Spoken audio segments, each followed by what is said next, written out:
Hi, this is Kendra from Pencil and Pigment, and today is week 2 of planning what I did, talking about what I did.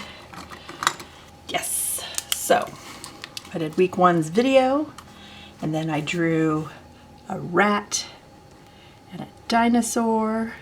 If you want to see the individual drawings, it'll be up on my Instagram. Then on the 7th, I did a tortoise and a bird. On the 8th, I did a bear and a fish. I don't know if the fish was entirely successful, but I did try it. I did another dinosaur on Thursday. I only got one done. That seems to be a thing for Thursday. It's interesting. When I write it, I can now sort of track how my week goes. And things seem to go crazy on Thursdays, and I don't have time. So I need to figure out maybe, I can't plan for emergencies. A bird and a wallaby. We had a plumbing emergency, so it wasn't like I could control that. Toad, make sure I'm still on the screen, and a sloth. I've just been drawn away. And then yesterday I did a dino and another bird. So you can see there's sort of patterns repeating of how I'm spacing the dinosaurs and the birds out. And then today, let me find all my pens. You'd think I'd get stuff out and be organized, but that's just not me on a Monday. This is week 2 video. And I did realism and colored pencils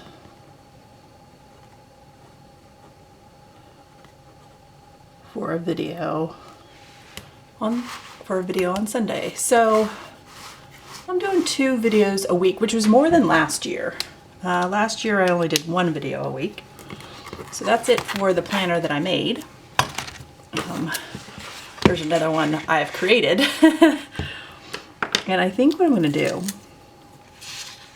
when I'm moving this over to the next page, is I'm going to toggle my illustrations so they kind of bounce on the page. They're not completely underneath each other. I think it might look more visually interesting if they're diagonal. And again, that's just a me thing. So let me write out how many birds did I do? I did 3 birds. Again, I did a rat, tortoise. Oh boy, you can't even see that. I apologize. It's sort of a trick, like how do I get it close enough that you can see it, but zoomed out enough that we can kind of see layout. Bear, fish.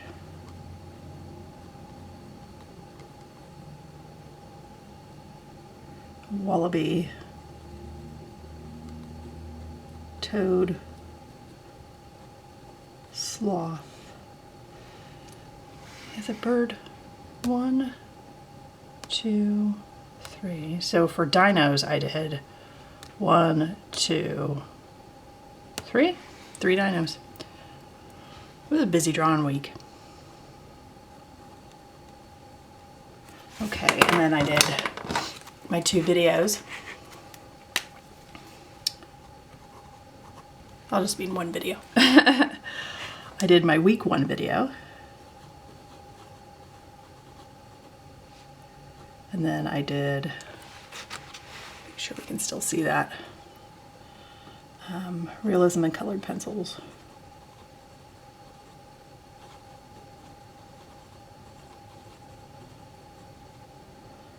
Okay, video. Okay, so 2 video. All right, so I did 2 for this week, the 6th through the 12th.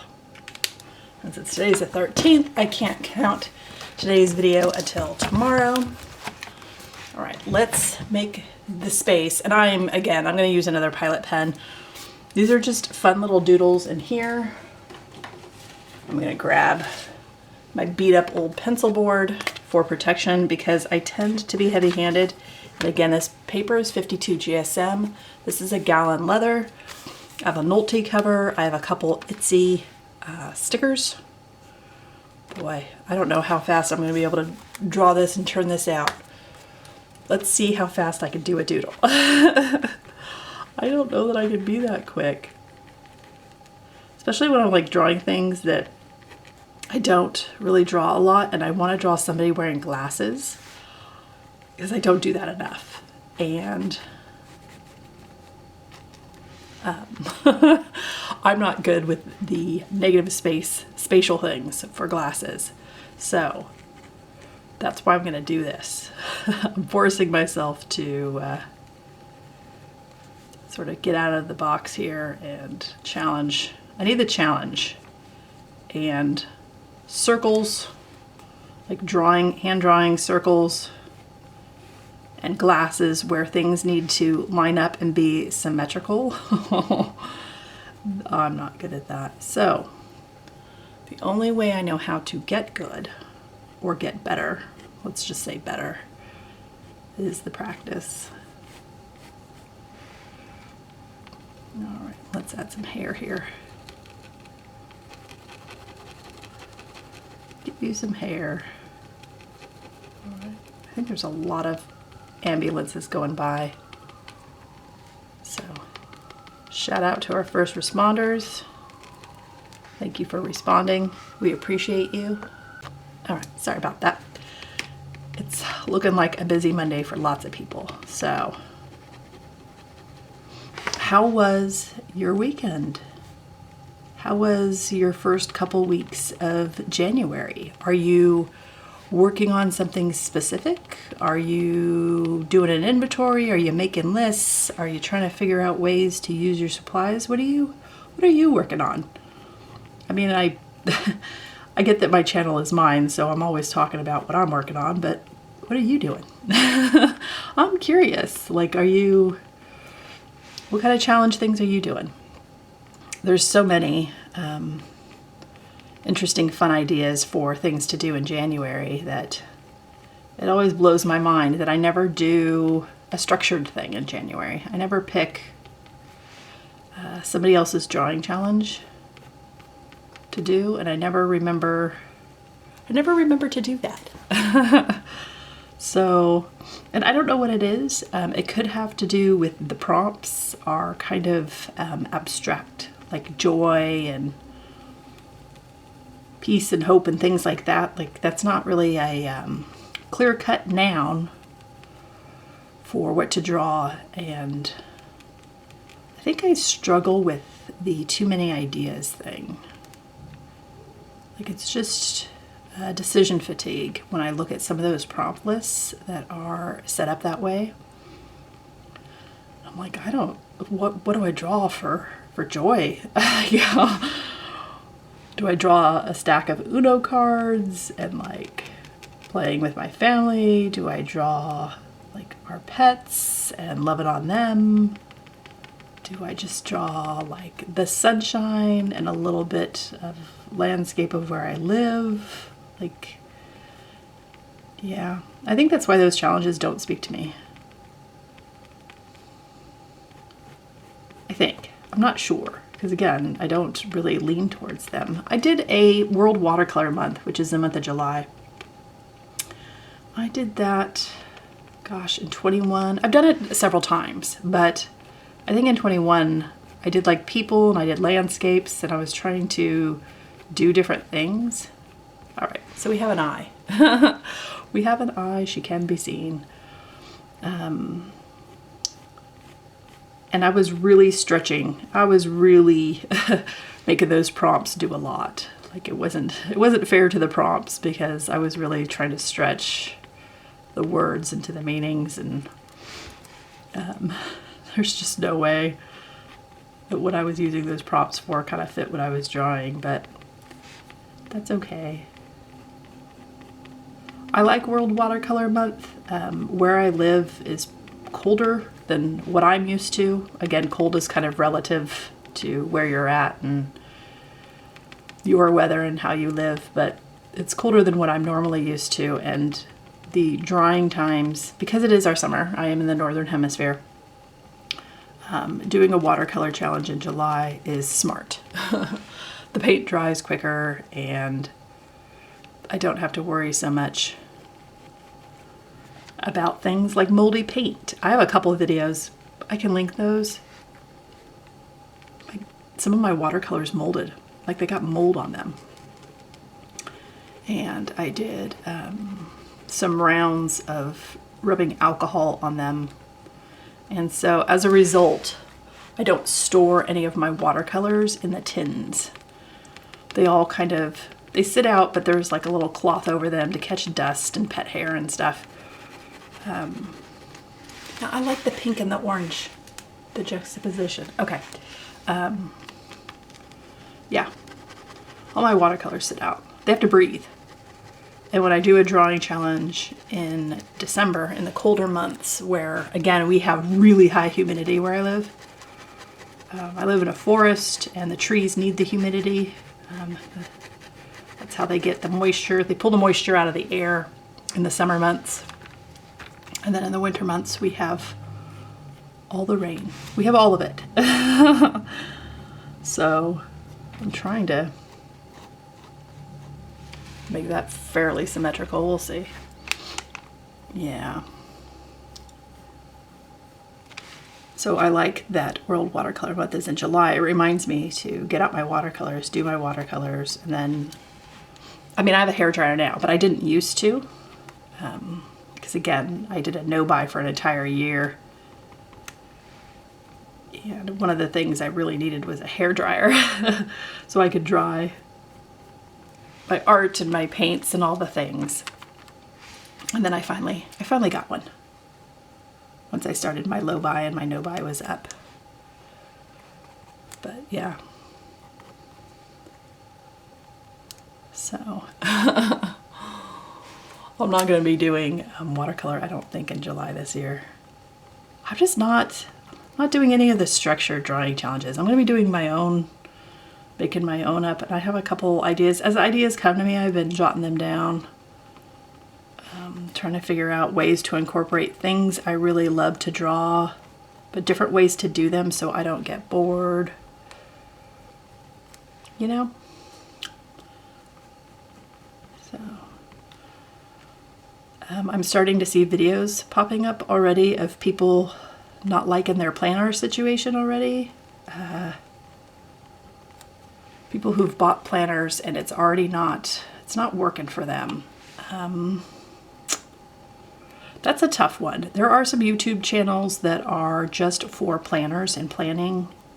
One I really enjoy is called Rachel in Theory. I'm really rubbing my hand through this. That's why when you're right-handed, you start from the left and you work this way, so you don't put your hand through the ink. Yeah, I don't take my own advice. Anyway, Rachel in Theory has really good tips and tricks for using planners and utilizing those for different things. I can link her channel in the description box below. But it's always a bummer when people wait and they're so excited and things go on sale and they want to get the planner that works for them and helps them out, and then it doesn't work. So I'm just going to be spending Mondays, for as long as you're interested, drawing, talking about what I've done for the week, doing some fun little doodles like this one. Again, I'm trying to break out of my comfort zone a little bit. Again, I always forget like facial accessories, and I consider glasses like an accessory that go on the face. I know they're a necessity, they're a medical necessity for a lot of people, but it's always something I just forget about when I do portrait drawing. And I'm trying not to forget about those things. I would really like to, what I need to do is like bust out a monocle or something really obscure. And that would be fun to draw as well. So I need to have some fun with it. And maybe do like some goggles or something. Not necessarily like the steampunk theme, but I don't know, swimming goggles or something. Or maybe steampunk, I don't know.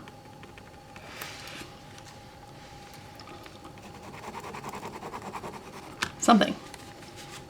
Really just kind of break out of the mold. I did so many pen and ink portraits last year, and a lot of them were just, you know, just the face, but it didn't have a lot of accessories. It was why I was trying to include hands. Like, one, I'm not good at hands, and practice helps. And doing negative space really helps me hone in on concentrating on working on shape and form, making sure I'm still like figuring out how to do that and remain successful at that. It's a good goal to have. You pick one of the elements of art and design, and I can link an article on those, and really sort of focus on that as a goal for the year, like composition or shape or negative space or perspective. You know, all those can be a certain type of goal or something to further along your art and challenge yourself. I'm working on the shadow of the nose. So, yeah. In case you're wondering, what am I doing? No one knows. It's always a mystery.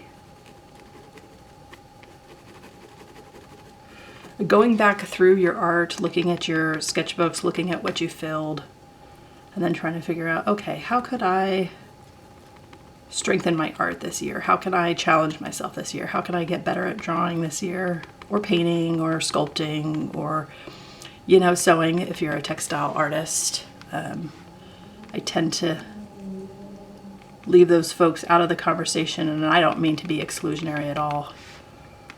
Textile art is amazing. I am terrible at it.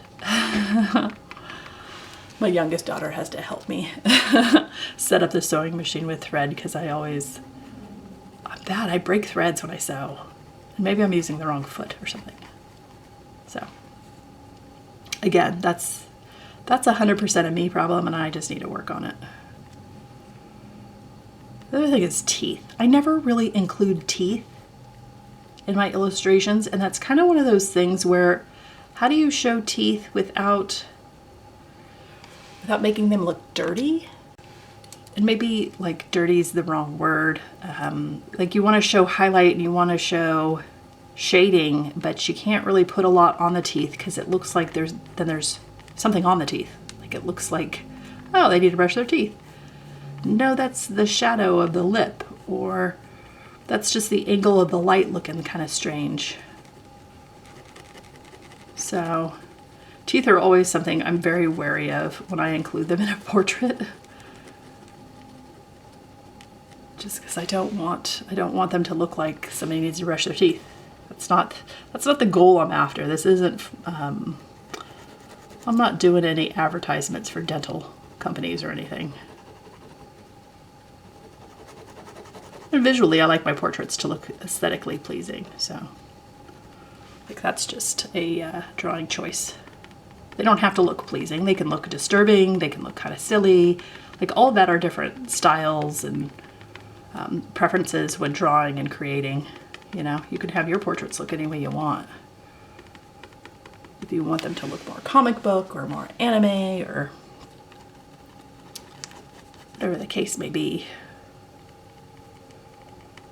Let's see. You're going to go right off the page as well. Okay, I'm all right with it. You see how I go through so much ink. Like, it was never my intention, you know, to go through so much ink in one year. But it does add up fast. And again, I don't do enough stuff that's orange. This is another one of those things where I'm like,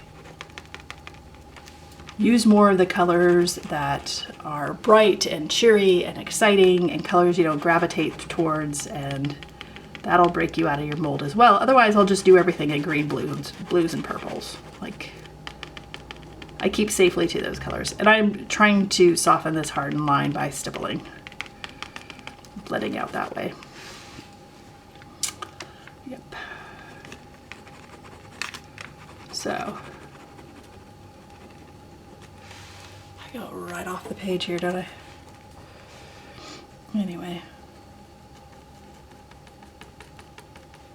This is just a fun weekly doodle thing. I would not be able to keep up with these doodles if it was every day on top of my drawing challenge. I could tell you right now, it would just be too much and I would be burned out.